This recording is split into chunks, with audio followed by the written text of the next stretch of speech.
What's up, everyone? Welcome to a True Underground Story podcast. I'm your host, Timmy Burner. Today I'm with Isai Morales.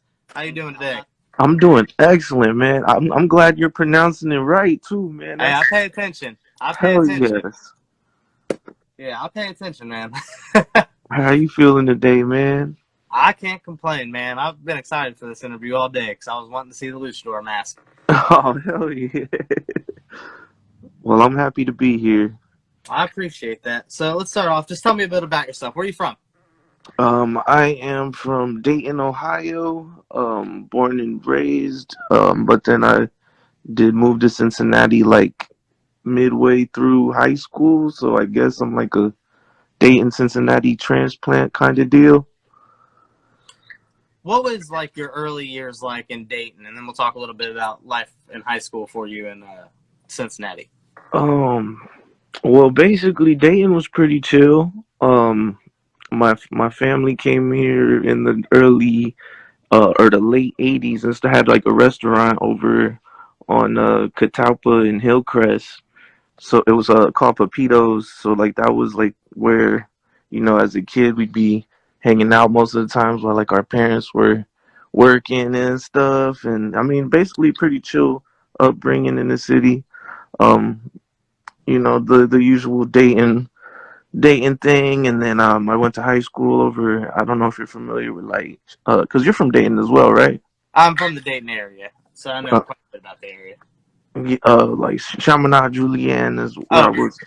Yeah, downtown, and so I've been a little bit of everywhere around Dayton.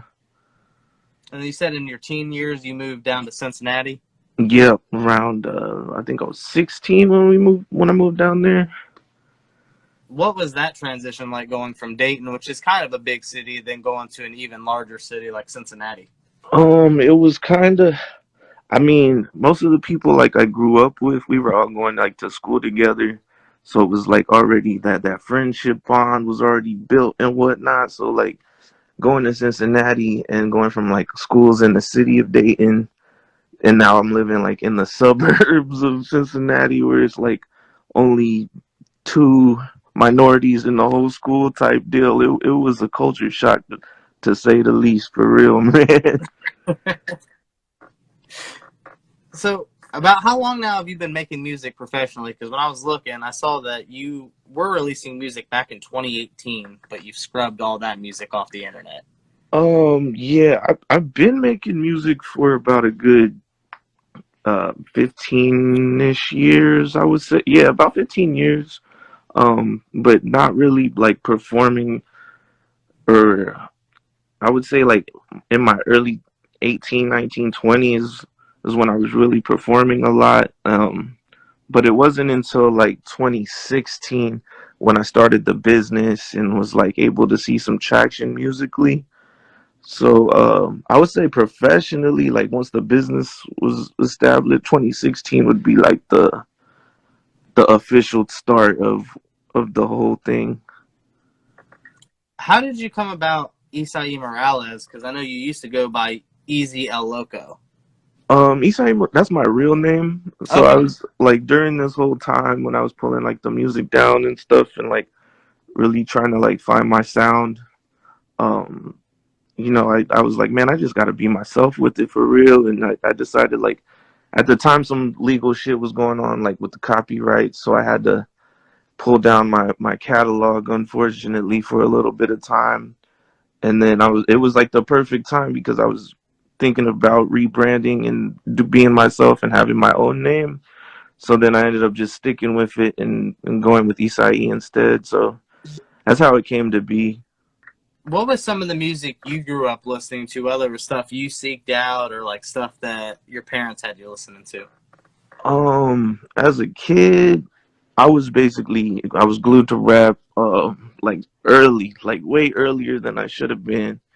I don't know, but my grandma would always be playing like music videos at the crib and whatnot. So I'd be watching the music videos while she's like taking care of me, like MTV and like BET and everything.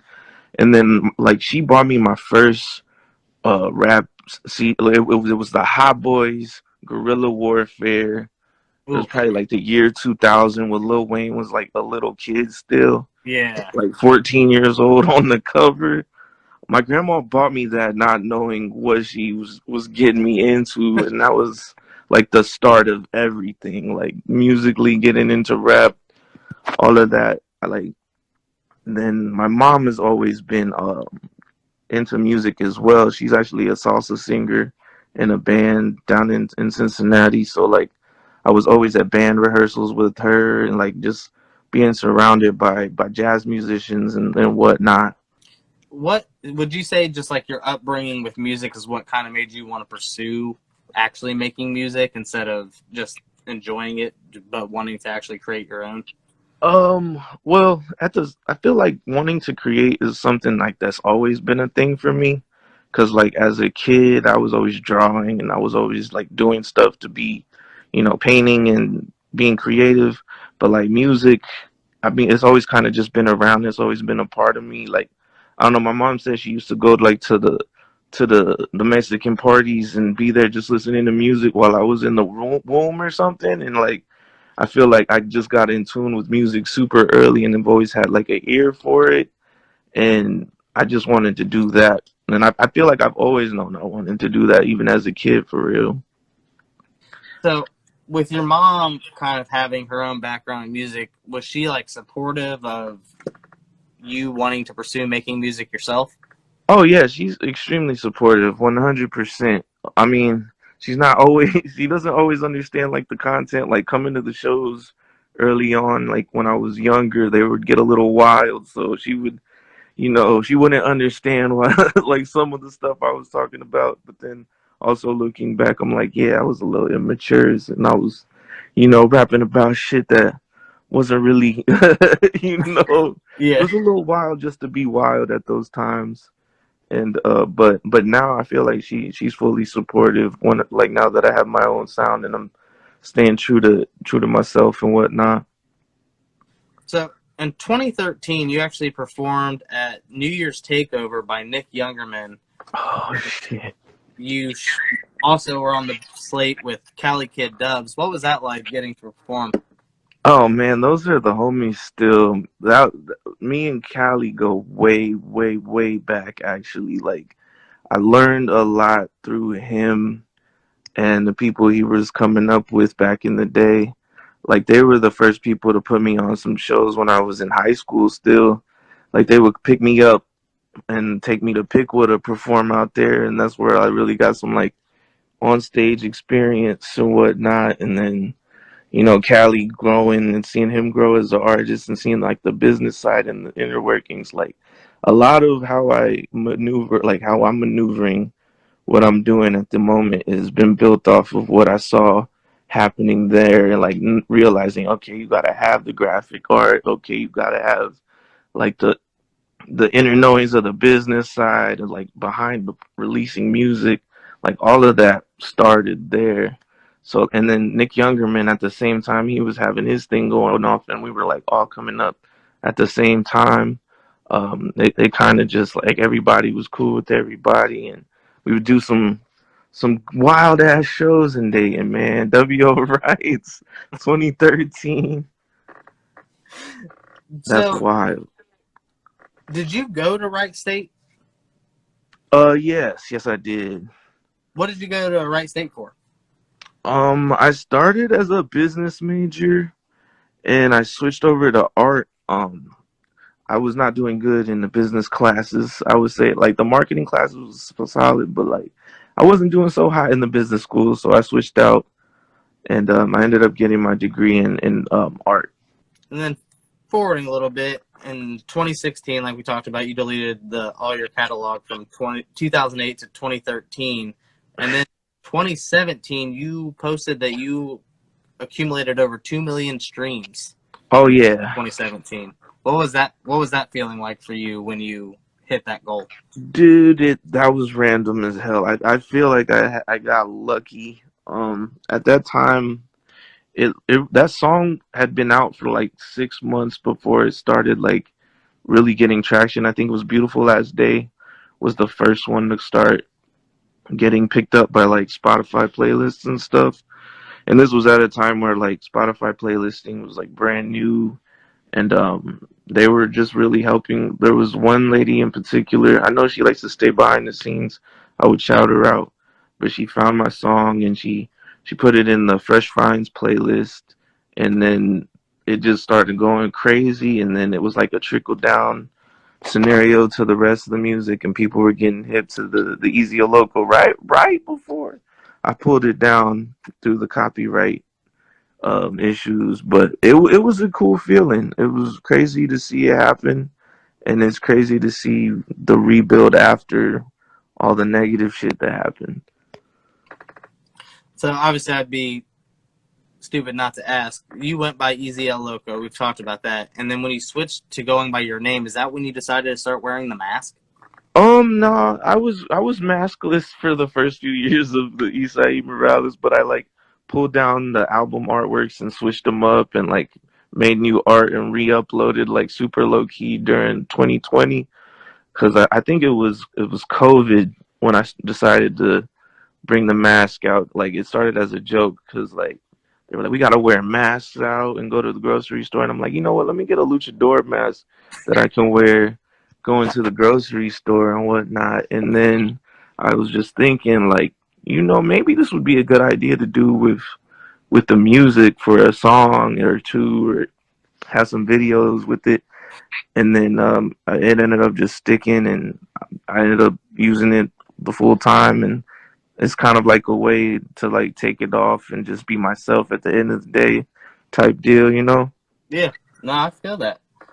Um, so as an artist, who's like another artist like in the game that you feel like kind of just like doesn't get enough recognition for what they gave to the hip hop culture? Oh man, there's so many of them. I'm a big Currency fan. I listen. I like the independent guys like Currency, Dom Kennedy. Um, the guys that are out there, Larry June, that are starting like labels and doing things on their own, like kind of deal. Because like they're in the long run, I feel like that's the way to go, especially with like the direction that the music business is going for real.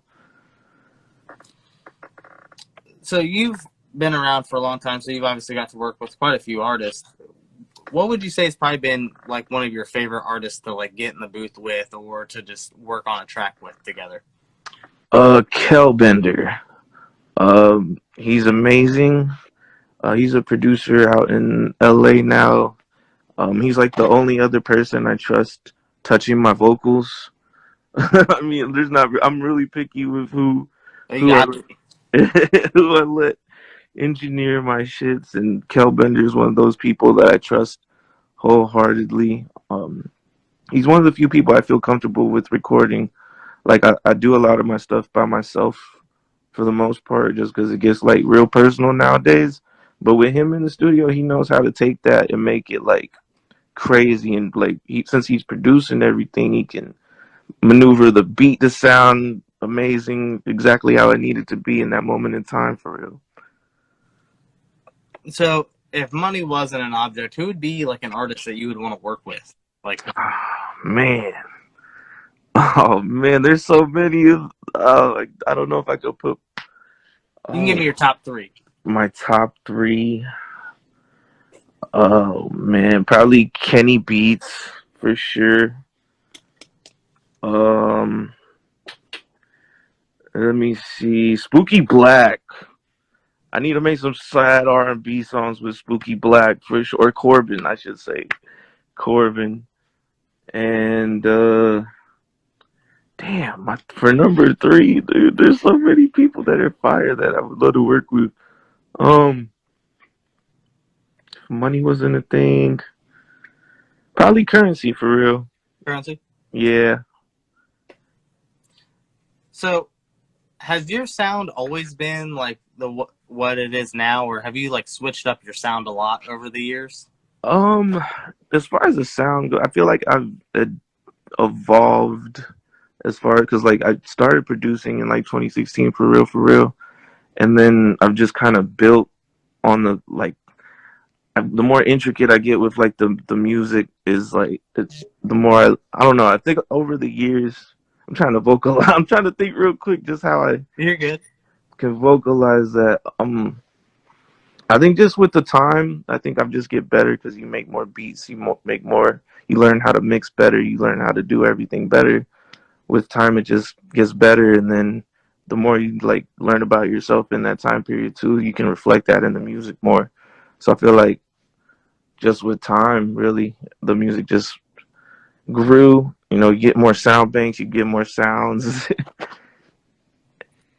Um, in 2018, you had made a post that you were going to be declining all Dayton and Cincinnati shows. What was the reason behind that?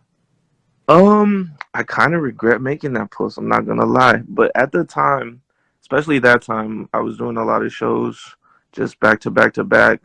Like it'd be like 3 or 4 shows in the same like 20-mile radius to the point where it was just like it didn't really make sense because I don't want to oversaturate a market. But Yeah. now with COVID, you know, having taken place, everybody wants to be outside right now. So it's like I kind of looking back at that 2018 tweet, um, you know, I would take that back and say now I would be out at every show possible for real. What would you say has probably been the hardest thing for you as an artist?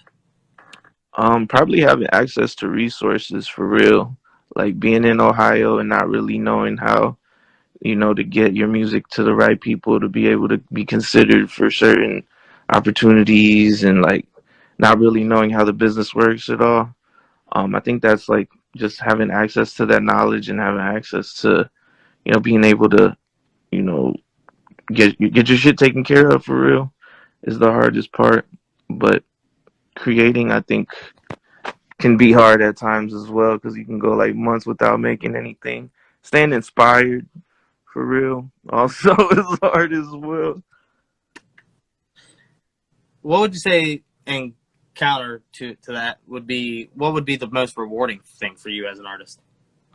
I think it's seeing people react to the music for real, like just seeing how they listen to it and how they like it. Like, and the crazy thing is, like a lot of the songs just be some stuff that I was just trying to get off my chest type deals, and people will fuck with it. I mean, I'll personally say like I listened to your new album, The Sad Pimp, and then but Sad Pimp, like to me, like that whole album is just like a fucking vibe. Oh, thanks, man. Like the beats are so smooth and the vocals coming through. It's really well done. And then Luchadore Special is the other one that Yeah, I really fucked with. thank you, man. I appreciate you listening to him. Um, so wish I would wrote down the year, but I think it was 2014. You performed at the Dayton Hispanic Heritage Festival. Oh yeah, I forgot I did that for real. Do you remember what that was like getting asked to perform at that? Oh yeah, that was a cool opportunity that I had through one of my mom's friends. Shout out to Paco, which is I think it's Puerto Rican and Caribbean. I forget what the acronym is, but their organization is dope, and they do the Hispanic festival at Riverscape every year in Dayton, and that was a really that show was actually pretty cool. I didn't really know what to expect, but they're usually packed every year. It's a pretty cool event. If you approach somebody on the street and you had to kind of describe your music to them, how would you describe your music? Oh man, probably like some smooth shit you can listen to at night while driving. I could feel it. Definitely that vibe, man. Like when I made the flyer and I used Flower in the Basement, Trigger just really started growing on me over the last couple of days. Oh man. Should have fucking used Trigger. So I got this first game here. I think actually this is the only one I'm going to play in this interview. But it's called This or That. I'll present 2 artists to you. Where the fuck did the other one go? And you will tell me which one you'd rather listen to, like which one you're going to put on. Okay. We got G Unit or Slaughterhouse. Oh, G Unit. Cardi B or Nicki Minaj? Cardi B. XX or Juice World? X for sure.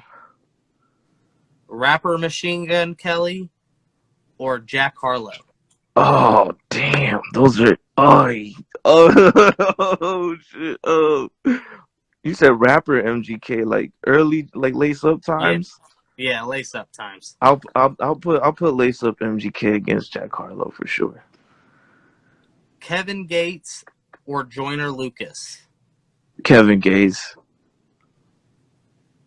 Lupe Fiasco or Wale?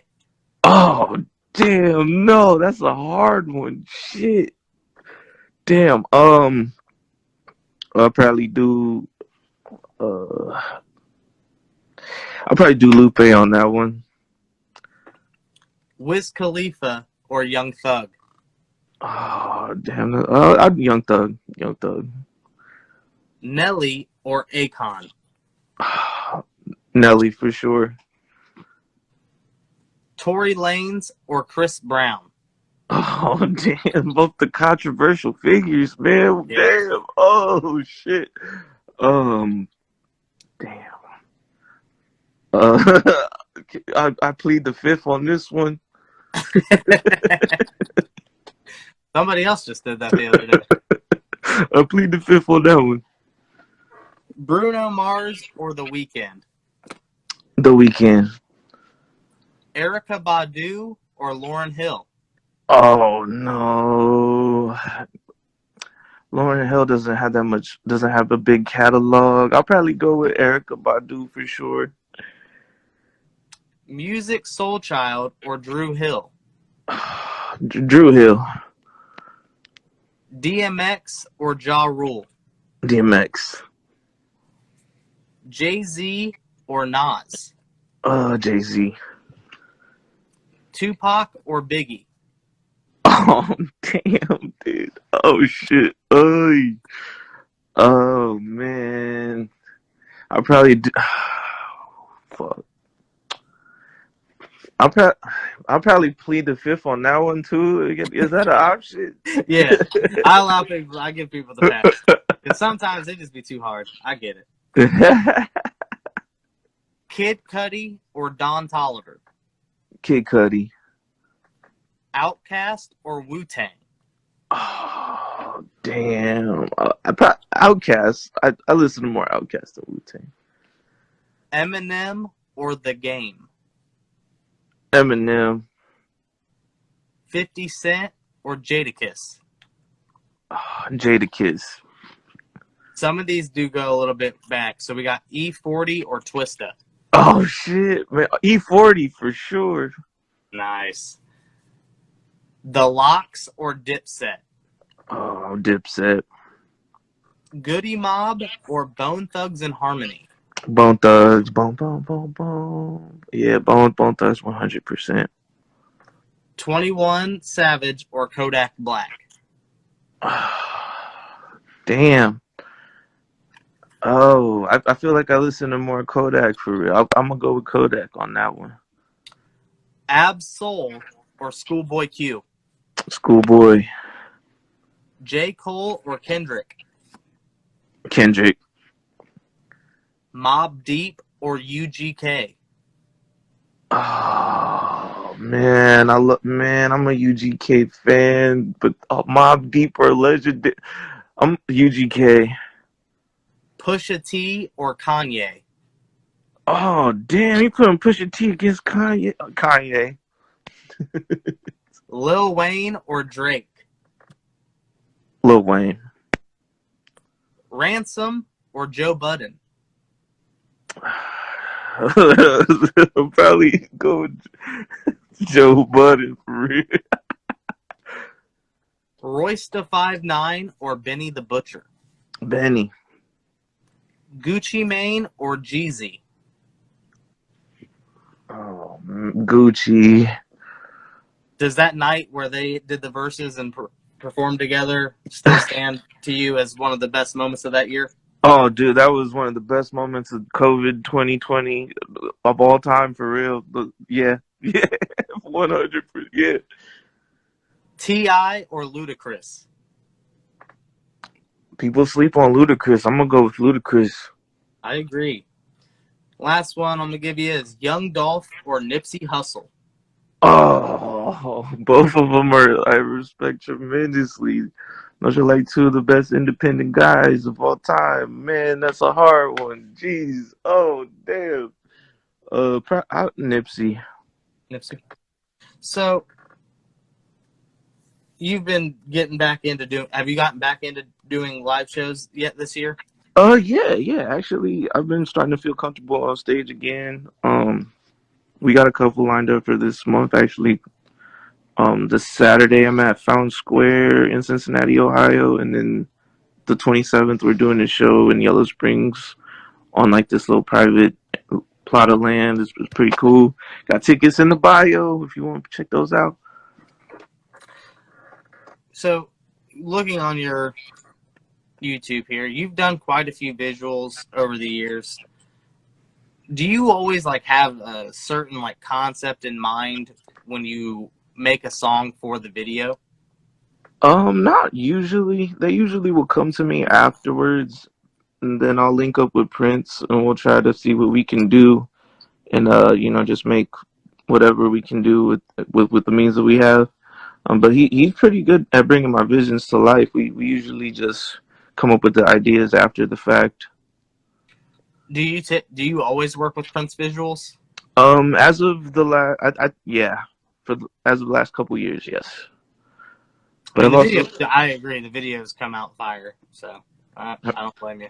oh yeah, we appreciate that, man. Like I fucked with your newest one that you released 3 weeks ago, the zigzags slash Zigzag, dynamite with Zola 182. yeah. I love that you're wearing a vote for Pedro shirt.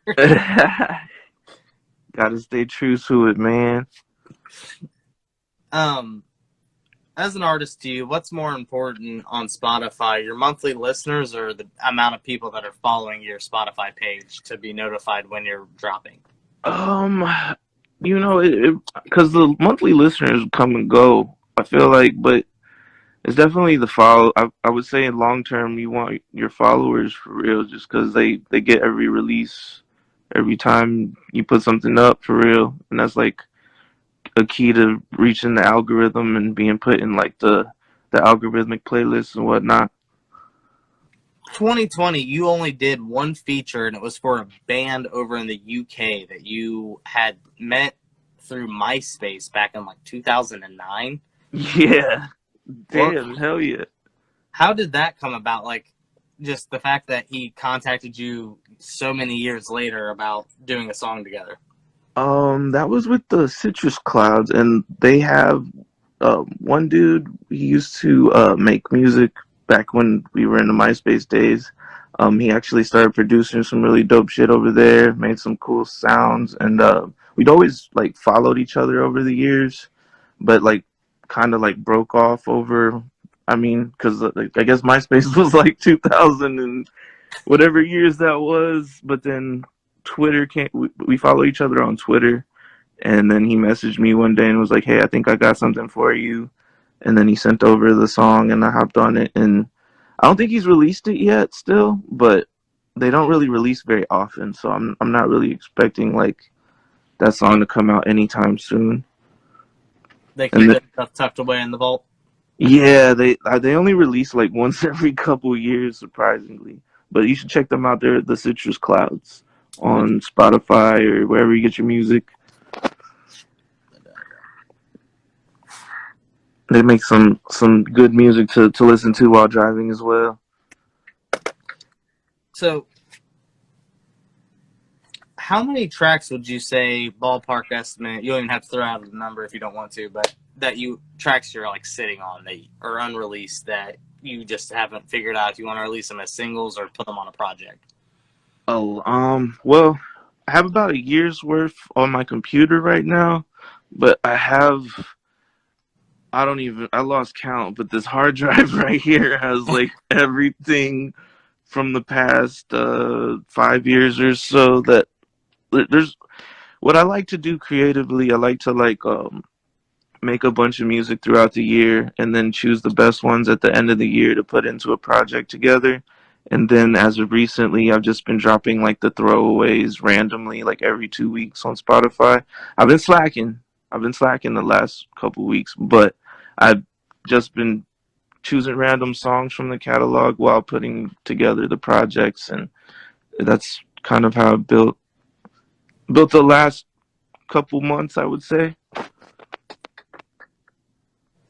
What would you say is your idea of making it in the music industry? Um, just having the freedom to do what you want every day when you wake up.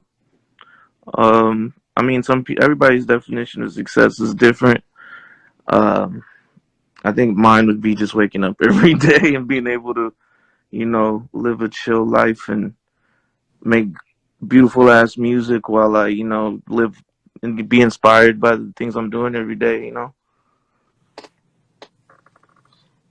What would be some advice that you would give to a younger person trying to pursue music, or even like a younger version of you? What would be some advice you would give? I would say don't rush shit. Take your time, like for real, because the time, taking your time with the creative side, taking your time with learning the business, taking time with everything, it will pay off in the long run. I know a lot of people like just want to make music really quick and put out ASAP. I learned the hard way. That's not what I mean. You can do that. There are ways, but to build something that withstands, time, just take your time for real. That's probably the advice I'd give to my younger self. So, before we kind of start talking about your discography here, my last question would be, what would be some change you want to see in your community? Changing the community, eventually I do, cause like even amongst my friends and the people I surround myself with, I feel like we've been building kind of a community to be able to create together. And like I know Bad Genes, we work together pretty often, and like just the stuff that we do together, and whenever we all like, even when we link with the Cincinnati and have like the combination of artists just in the same room at the same time doing cool shit, I think having more spaces like that would be more beneficial for people in the Dayton Cincinnati community, and not like trying to be in competition with each other, kind of like looking at each other's like good things that everybody's doing and trying to build together versus trying to be better than everybody else type deals. So, we'll start with, you released The Beautiful Ass Day in 2016, the song that started to blow up, got you a lot of traction. What was the creative process behind that song? Oh, dude, it's gonna sound crazy, but I made that song in like 10 minutes.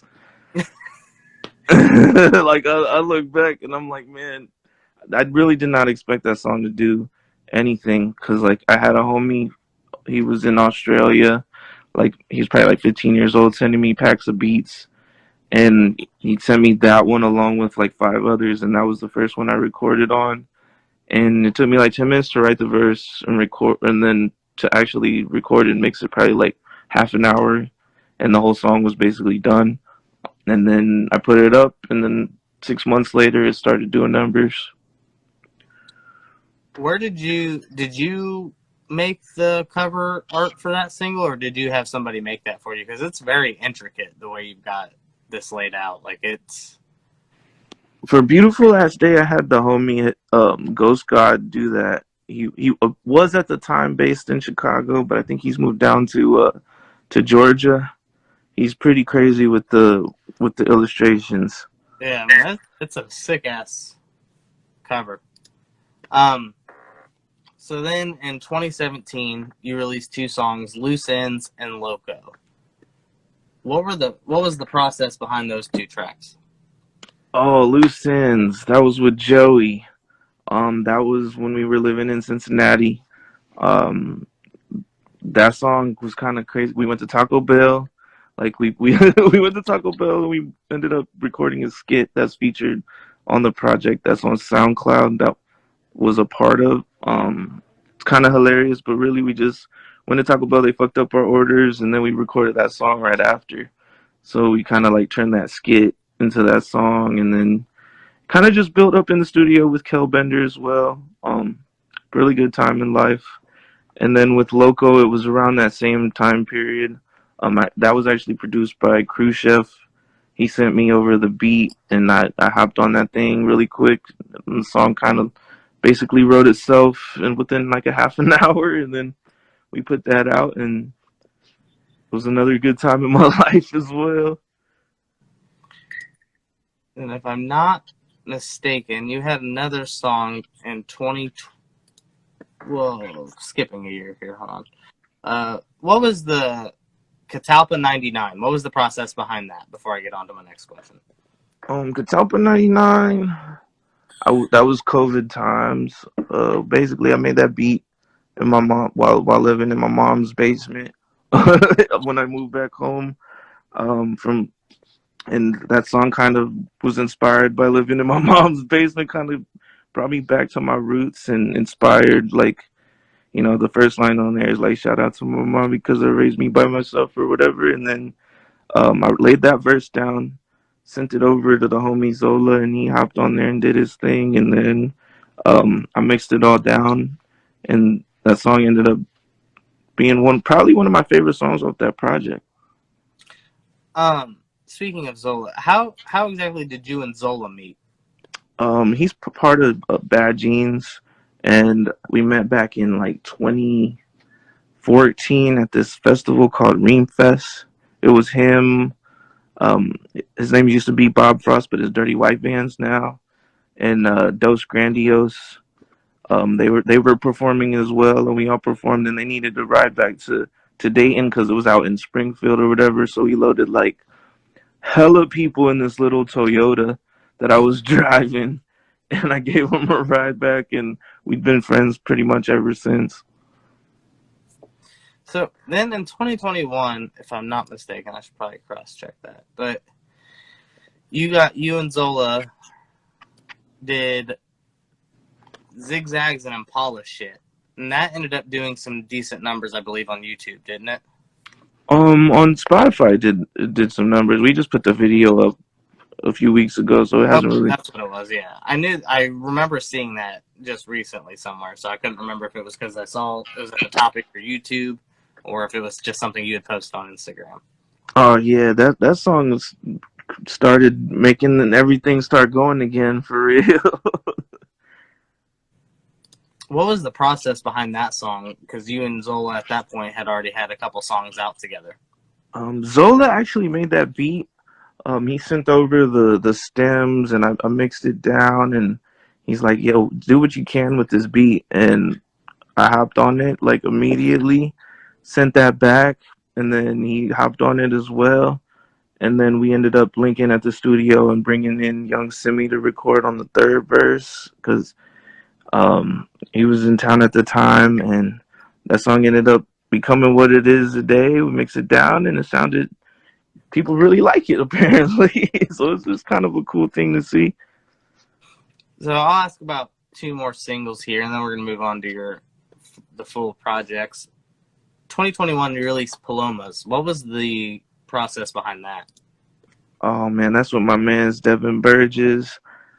He produced a beat that was called like Isai type beat. He's like, man, I got this in my catalog. This is meant for you. And this was actually in pretty recently, maybe like last year. I had just got my recording studio. I think it was like one of the first songs I recorded in that studio, and it just came to me, wrote itself really quick. Um, inspired by another good time in my life as well. And then it ended up turning out how it did. And it's probably one of my favorite songs I recorded last year for real. And then you released Anything for Selena's. What was that about? The process behind that and why you made that song? That was just like a random. I wrote that again in like 10 minutes, just fucking around in the studio. I just got a new microphone. We'd been out in the city the weekend before. Me and my cousin just going crazy, and kind of inspired. Like the events inspired that songs people we run into. Being out and about, and that was another quick one. I feel like the best songs that we've been making have been happening just like right off rip, you know. When you're apparently super creative and can just create these songs in 10 minutes. It doesn't always happen that way. Like it sometimes it takes a long amount of time of making nothing for that to happen for real. In 2018, you released No Place Like Home. It's a 13-track album that comes out to about 35 minutes in length. What was the process behind this album? No Place Like Home. That song, well, most of that I made while I was inspired because I was going back and forth from LA to Cincinnati pretty often, and like also just like going random place like between Dayton, Cincy, Columbus, and it's kind of like from being away from Dayton, kind of like find like overall the whole album, like the theme basically was just like being away from my hometown and like but realizing that I actually love my hometown. So it's kind of like the reason why I love it is because I was being away and I didn't really realize how beautiful it was with the time. But most of the thought process of those songs came from living and being away from Dayton for so long. Some of these songs have some really long titles, man. We got A Song for Aliens to Fly Through Space to, Papers at the Backwood Party, Flicking Ashes in the Sunshine, and Stranded in a Different Galaxy.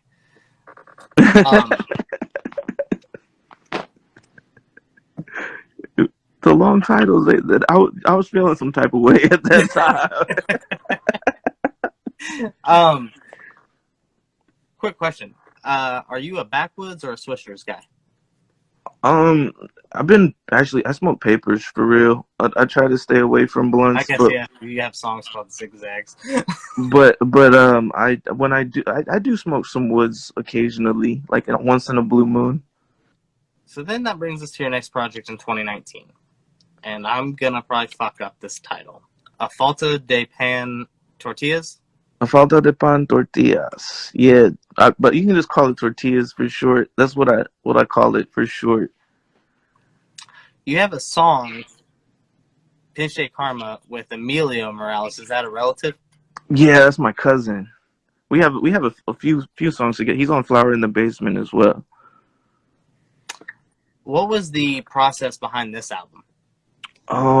This one was at a really weird time in my life. I was going through a bunch of shit, basically dealing with, falling in love type shit, that you don't want to fall in love type shit is where I learned all what I don't want to do at that time and inspired a lot of that music.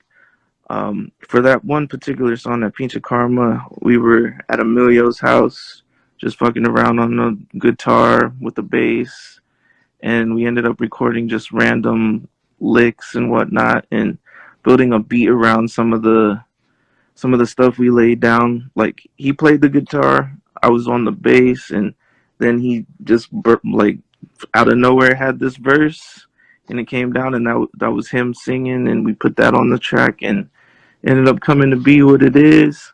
Like the title of one of these tracks you got is Me, Myself, and a Blunt. Yeah. And then 2021, you released a 10-track. Is this an album or an LP, the El Locote? I intended it to be an album, but it was kind of a short album. That's why, and then I ended up putting out the Especial, which is kind of like the deluxe version. Okay, so then we'll lump these kind of in the same discussion here. What was the process behind this album? That one was made basically when I was in isolation and during COVID 2020, just like getting really in depth with myself, like getting in tune with myself, like learning a lot about myself and becoming inspired by a lot of the things that made me who I am.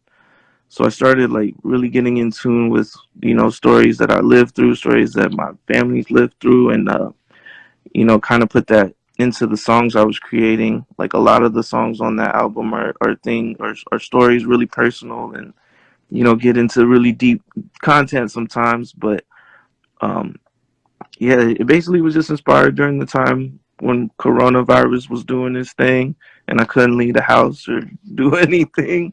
besides make some music, and it ended up making a pretty good project that I feel pretty good about actually. Yeah, I mean, like I was saying earlier, I really like this album too. Um, Especially the "Never Touch No Work, but I Know How to Make a Rack."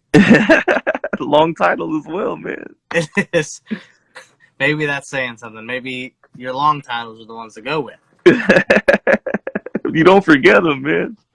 Yeah, that's true. You definitely aren't going to forget them. Um, Earlier you had said like when we were talking about No Place Like Home, you said you were going to LA a lot. How often do you go out to LA to work with that producer?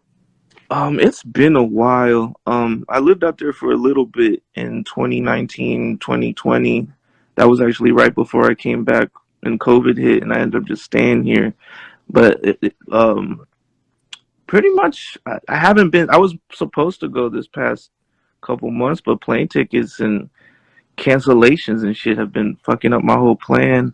But I try to go out there when I can, for real, whenever it's necessary. But most of the time lately, I've been just collabing via internet with people. So like Kel will still we'll still keep in touch and whatnot. It's pretty easy with the with the internet nowadays. You don't really have to do as much traveling as you used to.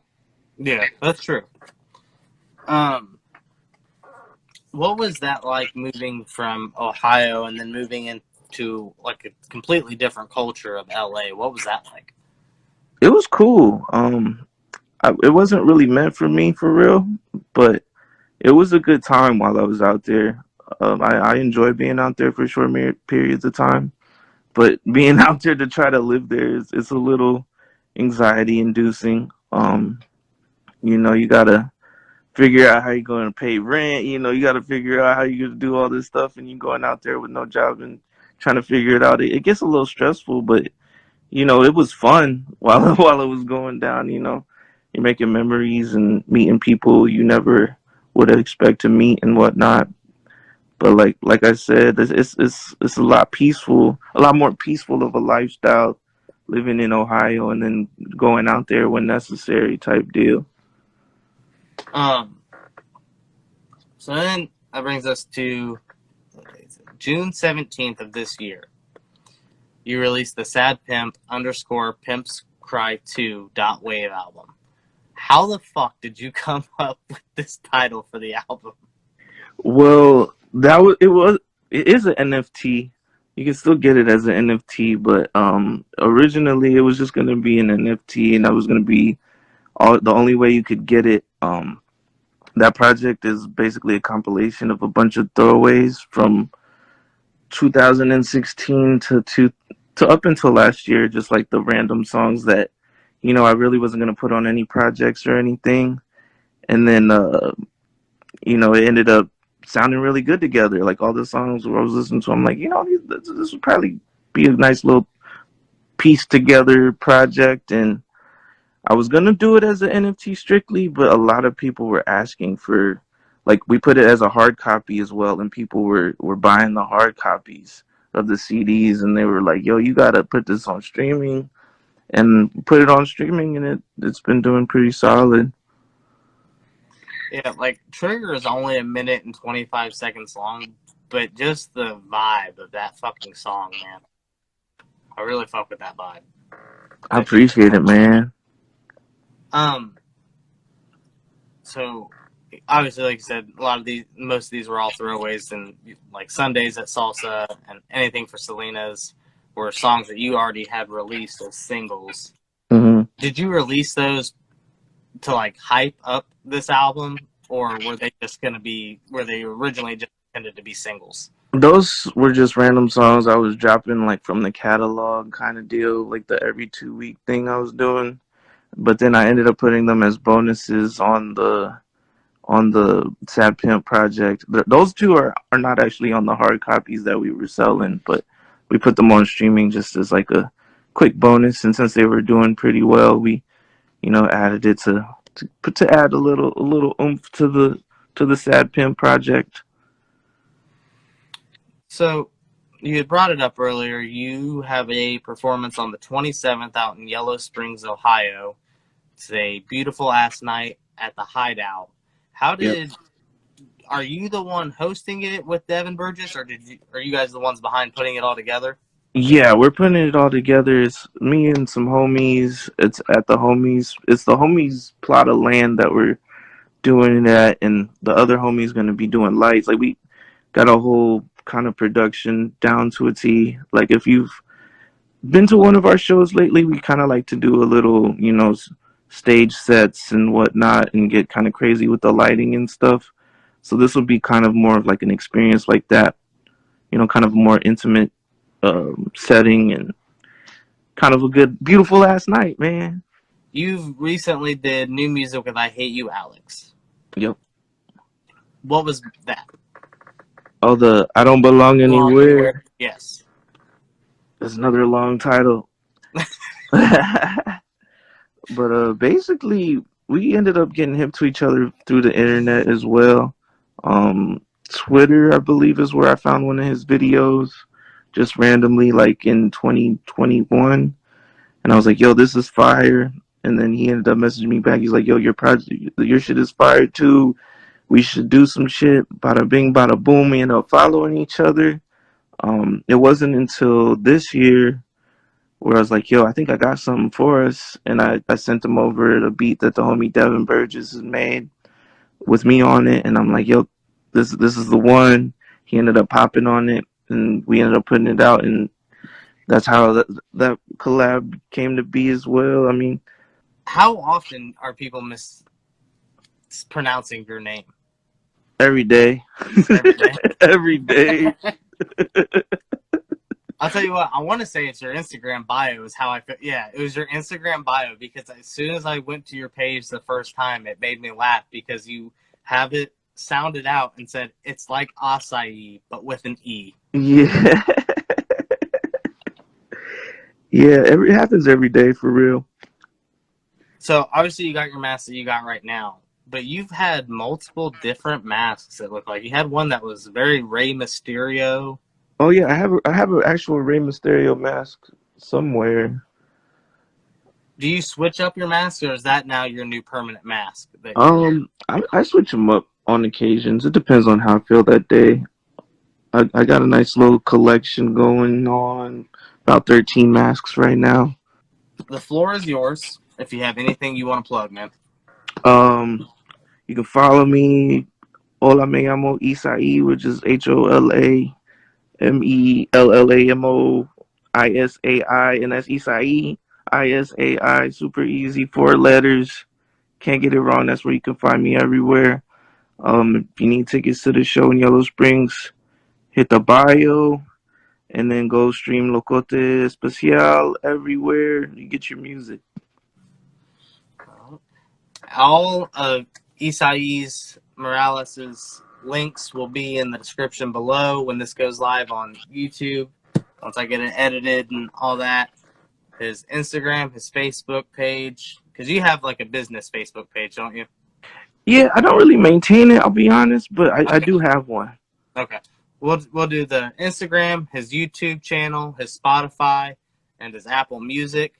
Make sure to tap in with him. If you're an artist and need a dope feature, definitely advise it. I really appreciate you coming on, man. I appreciate you having me, man. Once again, I appreciate you coming on. Thank you, man. You have a great rest of your night. You too.